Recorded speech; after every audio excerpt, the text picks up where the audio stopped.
শ্রমিকদের মজুরি প্রদানের রসিদ দেওয়া হয় না। রোজগার দিবস প্রতি মাসে অনুষ্ঠিত হয় না। গ্রাম পঞ্চায়েতে দেওয়াল লিখন হালনাগাদ নেই। সুপারভাইজারদের প্রশিক্ষিত করা হয়নি।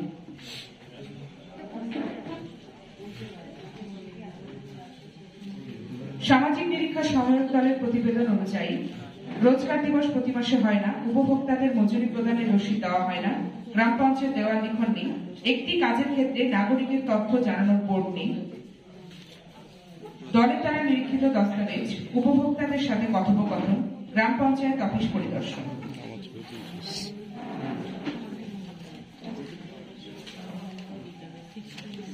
যাচাইকরণের বিশদ বিবরণ। মোট কাজের সংখ্যা ছিল ৩৯টি, যাচাইকৃত কাজের সংখ্যা ছিল ৩৯টি, সমস্যা ছাড়া কাজের সংখ্যা ৩৮টি।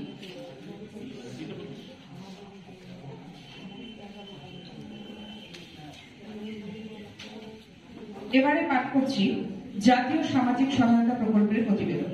গ্রাম পঞ্চায়েত এলাকায় মোট উপভোক্তা রয়েছে ৫৫৯ জন।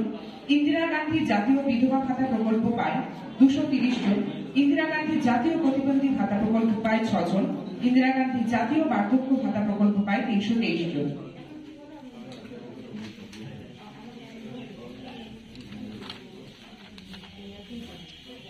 সামাজিক নিরীক্ষা সহায়ক দলের প্রতিবেদন অনুযায়ী ২ জন উপভোক্তা ব্যতীত সকল উপভোক্তার ব্যাংক পাসবই হালনাগাদ রয়েছে।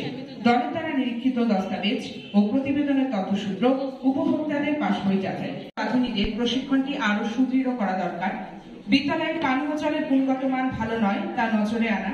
শিক্ষার্থীদের খেতে বসার যথেষ্ট জায়গার অভাব তা পূরণ করা। মিড ডে মিল প্রকল্পকে মসৃণ করতে ভিআরপি এর মতামত। বিদ্যালয়ে খাবার মজুদ রাখার স্থানটি আরো পরিষ্কার পরিচ্ছন্ন হলে ভালো হবে এবং ডাল রাখার বড় পাত্রের অভাব রয়েছে। মিড ডে মিল রান্নার ঘরটি খুবই ছোট হওয়ায় রান্নার অসুবিধে হয়, সেটি বৃদ্ধি হলে ভালো হয়। মিড ডে মিলে নিযুক্ত রাঁধুনিদের রান্নার গুণগত মান থেকে শুরু করে পরিষ্কার পরিচ্ছন্নতা সংক্রান্ত প্রশিক্ষণ দিলে মিড ডে মিল আরো উন্নত হবে। বিদ্যালয়ে আইএফএ প্রয়োগ এবং কৃমি মুক্তিকরণ ট্যাবলেটের যোগান সন্তোষজনক করা দরকার। বিদ্যালয়ে পানীয় জলের উৎস এবং গুণগত মান সন্তোষজনক নয়। শিশুদের খাবার জায়গাটিও যথেষ্ট নয়। ধন্যবাদ। ধন্যবাদ।